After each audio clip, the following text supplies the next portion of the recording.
салом бинандагони азиз, имрӯз 10 феврал аст ва шумо барнома ахбори озодиро дар пахши мустақим тамошо доред. қабл аз пешниҳоди хабаргузоришҳо ба сархати мавзӯъҳо таваҷҷӯҳ кунед. ҳодисаи нав дар Марс. гурӯҳи 4 нафарӣ аз хоки Афғонистон ба ҳудуди Тоҷикистон гузаштанд. 1 касро дастгир карданд, 3 нафари дигар фирор намуданд. кӯмаки тоҷикони хайрхоҳ ба мардуми Украина ки сардтарин зимистонро дар 4 соли ҷанг пушти сар мекунанд. ва мақомоти Тоҷикистон мегӯянд кӯдакони тоҷики ихроҷшуда аз Русияро дар мактабҳои кишвар ба таҳсил фаро гирифтанд. аллакай қонунгузорӣ дар ихтиёри Россия даврот ворид карда шудааст ва ин мушкилот боқӣ монад. аммо шурӯъ мекунем аз он ки Қамчи Бектошиев, раиси Кумитаи давлатии амнияти миллӣ ва ҳамзамон муовини раиси Девони вазирони Қирғизистон ки номаш дар пайванд ба баҳсҳои марзӣ дар Тоҷикистон ҳам маъруф аст, аз мақом барканор шудааст. Фармонро дар ин бора Содир Ҷабборов, раиси Ҷумҳури Қирғизистон, рӯзи 10 феврал имзо кард. Сухангӯи Ҷабборов аз номи ӯ навиштааст: ин тасмимро пеш аз ҳама ба манфиати кишварамон қабул кардам, то дар байни ҷомеа ва ниҳодҳои давлатӣ ҷудоӣ нашавад ва баръакс ягонагӣ тақвият ёбад. Тошиев аз ҳампаймонҳои сиёсии раиси Ҷумҳури Қирғизистон буд. ӯ зимни музокираҳои марзӣ бо Тоҷикистон раҳбарии ҳайати Қирғизистонро бар дӯш дошт. дар яке аз сафоратҳои Қирғизистон дар Аврупо имрӯз ба бахши Қирғизии Радиои Озодӣ гуфтанд, Тошиев дар шаҳри Мюнхени Олмон табобат мегирад. ӯ баъд аз рӯйдодҳои октябри соли 2020 дар Қирғизистон раиси Кумитаи давлатии амнияти миллии ин кишвар таъин шуда, ба гуфтаи худаш муборизаро алайҳи фасоди молӣ ва ҷинояткории созмонёфта эълон намуд. дар аҳди раёсати ӯ дар Кумитаи давлатии амнияти миллӣ чанде аз чеҳраҳои шинохтаи олами ҷиноӣ дар Қирғизистон дастгиру кушта ва молу амволашон ба фоидаи давлат ҳам мусодира шуд. ҳамзамон бо ин фишор ба ҷомеаи шаҳрвандӣ ва сиёсатмадорони мухолифу расонаҳои озод низ афзоиш ёфт. бармегардем ба Тоҷикистон. шаби гузашта нерӯҳои марзбонии ин кишвар аз убури ғайриқонунии сарҳади Тоҷикистон ҷилавгирӣ карданд. гуфта мешавад ки 1 қочоқбар боздошт шуда, 3 нафари дигар ба Афғонистон баргаштанд. дар давоми 1 соли гузашта чандин ҳодисаи убури марз ва ҳамлаҳои маргбор аз тарафи Афғонистон сурат гирифтаву Тоҷикистон борҳо аз толибони ҳоким дар Афғонистон хостааст масъулиятҳояшонро барои муҳофизати марз иҷро кунанд. мавзӯъро ҳамкорам Кавмарси Атто идома медиҳад. мақомоти Тоҷикистон гуфтанд ки 1 гурӯҳи 4 нафарӣ аз хоки Афғонистон ба ҳудуди кишвар гузашта, 1 тани онҳо дастгир шудаву 3 нафари дигар фирор карданд. нирӯҳои марзбонӣ дар баёние гуфт, ҳодиса шаби 10 феврал дар дидбонгоҳи сарҳадии Дарқат дар ноҳияи ҳамадонии вилояти Хатлон рӯй дод. ҷониби Тоҷикистон аз онҳо қочоқбари маводи мухаддир ном бурда гуфт, аввалмир валади Абдулҳакими 45 сола аз тахори Афғонистон боздошт ва аз ӯ тақрибан 50 баста ҳашиш мусодира шуд. ба иттилои ҳамин манбаъ, аъзои боқимондаи гурӯҳ бо истифода аз торикии шаб ба тарафи Афғонистон фирор карданд. Тоҷикистон дар пайванд ба ҳодиса бар асоси 3 банди қонуни ҷиноӣ аз ҷумла қочоқи маводи мухаддир ва ғайриқонунӣ гузаштан аз сарҳад парванда боз кардааст. дар ҳоли ҳозир шарҳи ҷониби Афғонистон дастрас нест. дар 2 моҳи охир бори севум аст ки аз мавридҳои убури ғайриқонунии марзи Тоҷикистон бо Афғонистон гузориш мерасад. нирӯҳои марзбонии Тоҷикистон дар моҳи январ гуфт, 4 узви як созмони террористиро дар сарҳад бо Афғонистон маҳв кард. забиҳулло муҷоҳид, сухангӯи ҳукумати Толибон дар Афғонистон, онҳоро қочоқбарони оддӣ номид. аз он пеш дар натиҷаи ҳамлаи 3 узви як гурӯҳи террористӣ дар Марз ва дар ноҳияи Шамсиддин Шоҳини вилояти Хатлон, 2 марзбони тоҷик Исматулло Қурбонов ва Зиреҳбон Наврӯзбеков кушта шуданд. дар моҳи декабри соли гузашта низ аз хоки Афғонистон ба ноҳияҳои Шамсиддини Шоҳин ва дарвози Тоҷикистон 3 ҳамла сурат гирифта, 10 коргар аз Чин куштаву захмӣ гаштаанд. шумо барномаи ахбори озодиро тамошо доред. русия шаби 10 феврал бо 125 бесарнишин ё дрон ба сохторҳои барқрасонии Украина ҳамла кардааст. дар Украина ҳаво аз 10 то 20 дараҷа сард аст ва мардум рӯзҳои сахтеро пушти сар мекунанд. дар ҳамин шароит гурӯҳе аз тоҷиконе ки замоне дар Украина зиндагӣ доштанд ва ҳоло дар Аврупо ҳастанд, ба бархе аз сокинони ин кишвар кӯмак фиристоданд. ҳамкорам Мумин Аҳмадӣ дар ин бора иттилои бештар дорад. барои халқи Украина, барои занону мардо, барои духтаро روان کردگی اینا تربوگا جنگ ما همه خدمتی خلق کم بغله نه وین نه هیچی اینا. محمد رحیم خالف تاجیکی مقیم خارکوف در اوکراین کمک‌های را به ساکنان محلی تقسیم می‌کند که خیرخواهان تاجیک فرستادند. اکثر آنها صاحبکاران بودند که در اوکراین تجارت داشتند ولی پس از جنگ با خانواده‌هایشان به اروپا کوچ بستند. نیم ماه باز حدودی 20 تن از آنها به قدر توان به ساکنان خارکوف کمک می‌فرستند. برادر خودشون در گرمانیا کورکوی زمینی، کوچکوی زمینی همه چیز را اونجا آقوتا زمینی پشوکا لیبوسا مردم اوکراین سردترین زمستان در 4 سال تجاوز روسیه به خاک این کشور را پشت سر می‌کنند. این هم شب زدگی اینا. روسیه بی‌ایست از زمین و آسمان با موشک و بی‌سرنشینی‌ها به این کشور حمله کرده ساختارهای گرمیدهی و برق رسانی را خراب کرده است. اکثر ساکنان به خاطر نجات جان شب و روز را در زیر زمینی‌های سرد می‌گذرانند. یک جای آمدیم فقط زنکان یگان مردینه نیست. هست یگان پینسنه مسافید هست. اصلا همه زنکه مقصد کوی مایده کرد. آوردیم تمام گرم آوردیم. کنشوربای تاجیکی کردیم آوردیم. یک برادر 3 تا گوسفند داشت کنشوربای تاجیکی کردیم آوردیم. گروهی از پناهندگان تاجیک هم در اروپا میگویند به کارمندان ساختارهای برق رسانی در کیف چند روز خوراک گرم دادند. پناهندگان تاجیک میگویند تا آغاز جنگ اوکراین یک کشور امن برای تاجیکان پناهجو بود و حالا در لحظه های سخت باید به آنها کمک کرد.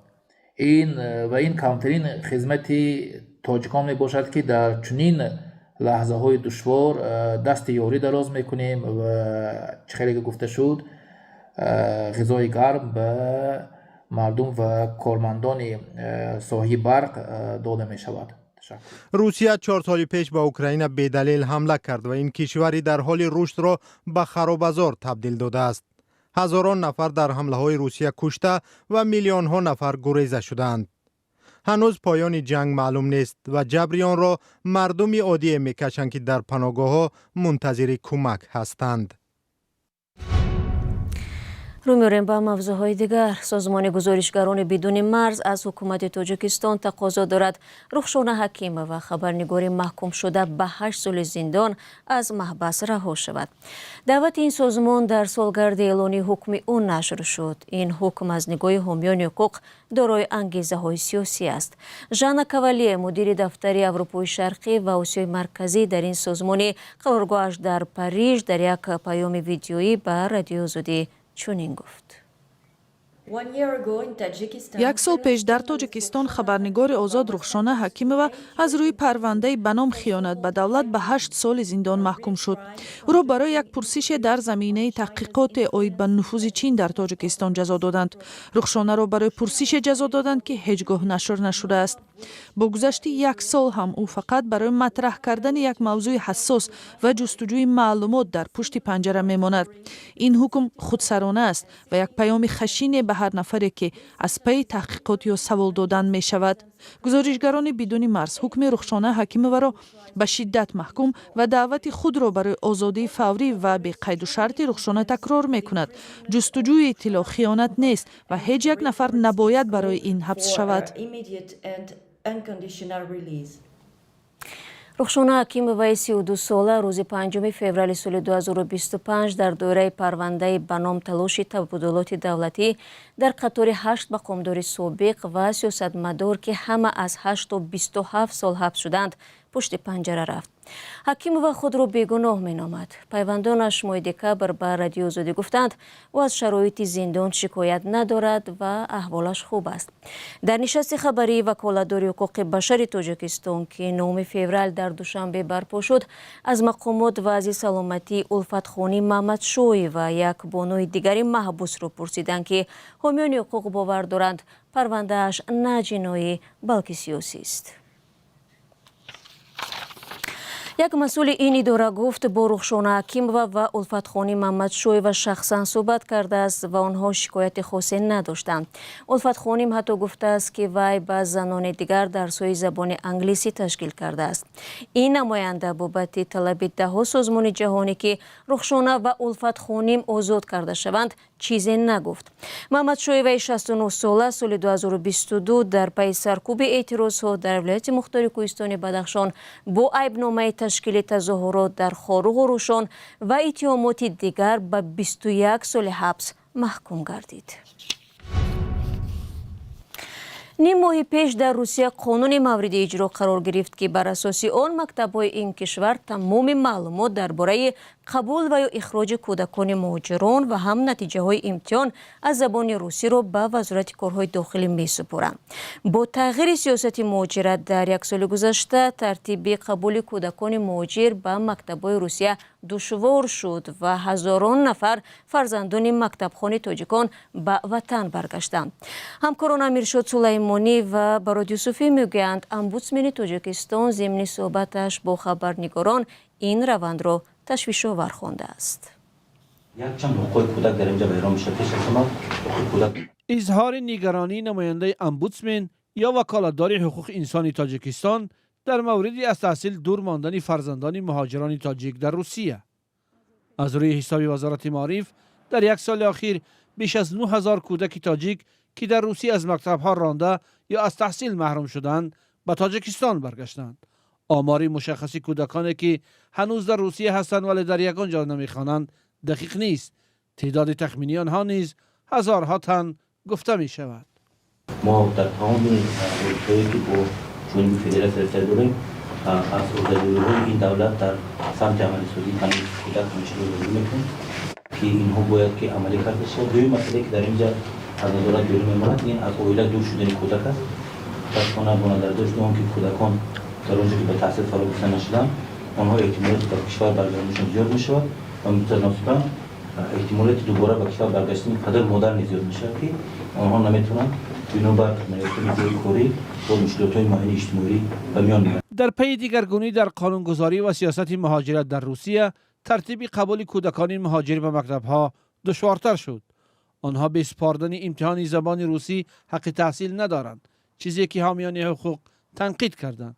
از سوی دیگر خود مهاجران هم باید قانونی بودن بود و باش خود را در روسیه اثبات کنند. این سختگیری ها سبب شد که ماه سپتامبر سال 2025 بیش از 87% فرزندان مهاجران در روسیه از مکتب ها رانده شوند.